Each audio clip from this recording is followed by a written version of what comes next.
Am I the idiot for wanting to leave my boyfriend for something his parents said? So, I am 26, female, black, and my boyfriend 32, male, white, have been dating for about 5 months now, and he is honestly the best thing that ever happened to me. He is the first guy who's ever made me consider marriage and starting a family. I did love him. Now to the story. Last weekend was his mom's 60th birthday and my boyfriend was gonna go to the birthday party. He thought it would be a nice occasion for him to introduce me to his family, so he asked me to join him. We let his family know that he was bringing me, and they were okay with it. His parents' place is 3 hours away from the city we live in, so we decided that we were gonna spend the night. So, we arrived at his parents' place and his mom, dad, brother and sister were there. They hugged me while greeting me and I honestly thought they were genuinely happy to meet me. It didn't feel like anything was off. They all seemed like nice people. So we spent the evening talking, and there was a lot of laughter, and everything was going great. At around 8 p.m., my boyfriend and his brother leave for the airport to pick up a relative of theirs who was flying in for the party. So I'm left at the house with his mom, dad and sister. I didn't feel unsafe or anything. They had been nice to me the whole time. I had left my phone charging in the room we were gonna sleep in, so I excused myself to go check if I had any important messages or calls. There weren't any, so it didn't take long. I start heading back to the living room, and as I'm walking back, I hear them talking. Then his mom asks, "So, what do you think about her?" I immediately knew they were talking about me, and I honestly wanted to know what my potential in-laws thought about me, so I stopped and listened. His dad says, "She's nice." His sister agrees with him and adds, "She's pretty too." Then his mom said something that immediately made me sick to my stomach. She says, "Yeah, if only she wasn't a foo **** king N-word." And they all agreed with her. My heart dropped. I tiptoed back to the room and I sat there so confused. I was shaking so much I didn't know what to do. I wanted to call my boyfriend, but I had a weird feeling, so I didn't. I felt so alone and unsafe. I felt like I couldn't trust anyone around me, not even my boyfriend. I live in Canada and people here are not as open with their racism as in other places. Which in my opinion, is much more scary. Now at that moment, the only people I could think of asking for help were my sisters. One of my sisters lives in the US, and the other one is in Canada but in a different province. They both live far away, so there is nothing they could have done to help me at that moment, but I felt like they are the only people I could trust.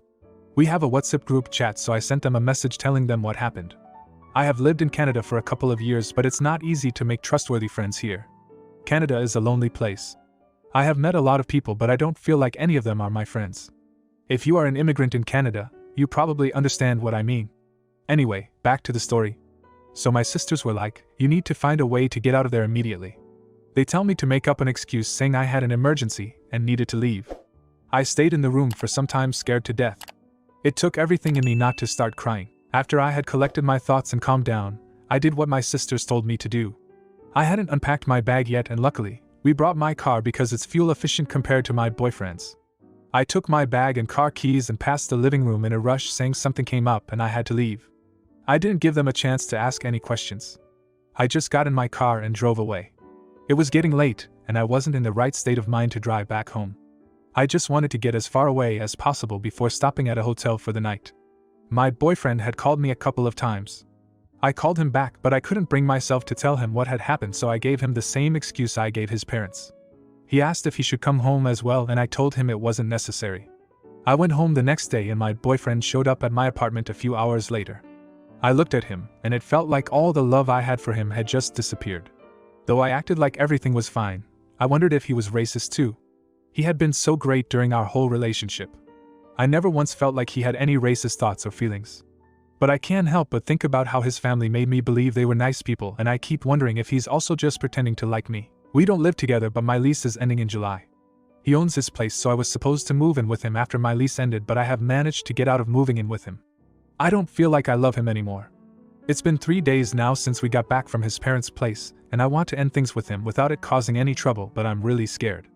I want to tell him what happened, but I'm scared of finding out that he's racist as well. I don't know how he's going to react. Maybe I'm overthinking this, but there are so many stories of women getting murdered by their partners, and I'm scared that I could end up killed too. I guess I'm imagining the worst-case scenario, and I'm judging him based on his parents' actions and not his. But I am genuinely scared. Even if he isn't racist, his family is. And if we stay together, no matter how much I try to avoid his family, there are still gonna be situations where I'll have to interact with them, and I don't think I can ever move past what they said. Please help. Now for a few comments before the update. You should talk to him and tell him what his parents said and how it makes you feel. If he cares about you, he'll say/do something to let his family know that language is not acceptable and that racism is not tolerable. However, you'll always think of what they said, and it may be hard to ignore now that you know what you know. Take some time to figure out if you still want to be in this relationship." Then the original poster responded with, "I will talk to him, but I don't think the relationship will survive. He and his family seemed close, so I can't ask him to cut them out of his life, and I don't think I can move past what they said. So I don't see how the relationship can survive." Then another commenter said, "You should tell him. At least so he knows that if he dates a WOC in the future, he better keep her away from his family. Yeah, it's not your job to educate him. I think it's good to end it by telling him the truth." Comment 2. "I'd talk to him first. I'm from the deep south and met my wife after I left home. The first time I brought her home, it totally didn't even occur to me that my family would be unappreciative of me bringing home someone who wasn't white. People aren't their families, but who they choose to make their own family." Now for the update. I couldn't keep up with all the comments, but 99.9% of them said to talk to him, and so I did.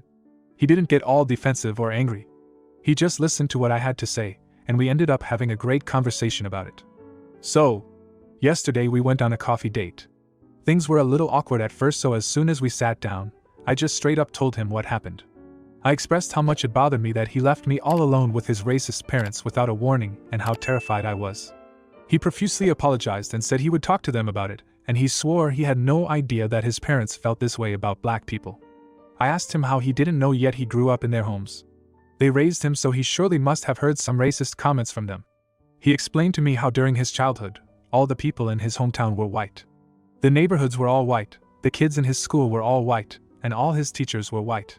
So race wasn't really a topic that ever came up in their home or school or anywhere he went. Everyone was just white. He said his parents have always been very kind-hearted people, and those were the people he thought he was bringing me home to. He didn't think that skin color was something he had to worry about, and it didn't cross his mind that he was bringing a person of color to a place that had only had white people. He was truly apologetic for that, and said he should have known better.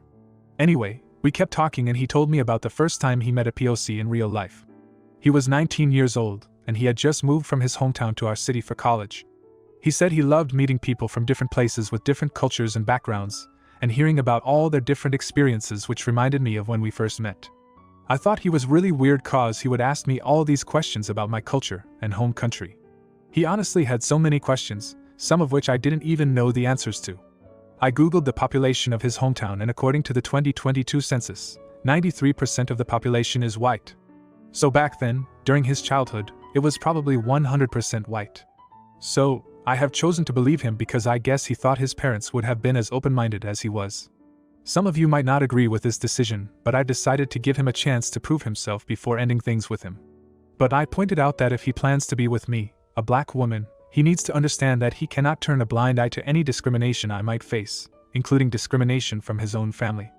I also told him I didn't expect him to cut ties with his family, but it's gonna take a while to salvage my relationship with them, and that I'm not yet ready to hear an apology from them. He agreed to this and promised to pay better attention, and reassured me that he was on my side.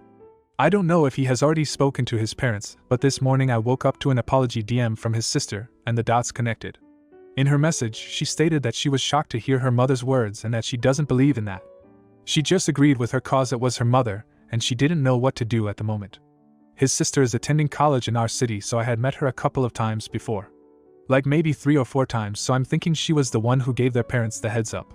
She and I weren't that close, but the few times we've met, I didn't feel any hint of racism. We were always civil with each other. Anyway, I still haven't responded to her message, and I don't think I'm going to for now. I don't even know what to say to her. As for my boyfriend and I believe we and I had a meaningful conversation. I'm still not moving in with him, but I think we might be able to maybe work things out. We might not pick up where we left off, but I know we can get back to where we were if we both put in the work. Comment 1. Glad to see this update, and I hope honest communication can salvage this if it's meant to be salvaged, or to let you get out of this if that is what is needed instead. Comment 2. No idiots here, you're overreacting big time here. These were just some offhand remarks made behind closed doors, no need to be so dramatic about it. And you didn't even give your boyfriend a chance to stand up for you. I mean, how do you know he wouldn't have defended you if he knew what his family said? Instead, you just assumed the worst of him, bolted out of there without explanation, and are now considering breaking up with him because of a few words spoken by his ignorant family. He clearly loves you and sees you as a person, not a color. and it's a shame you're letting prejudice get in the way of a loving relationship. Love is hard enough to find without adding unnecessary complications. Maybe it's time to put your big girl pants on and face the world like an adult. Comment 3. My parents did this too. White people only in our town. I married a brown boy. We don't talk to them anymore. This isn't that uncommon. If you like this video, you'll probably like these too. Also, while you're here, please consider subscribing. It's your support that keeps this channel alive and allows me to make better and longer videos. Have a great day.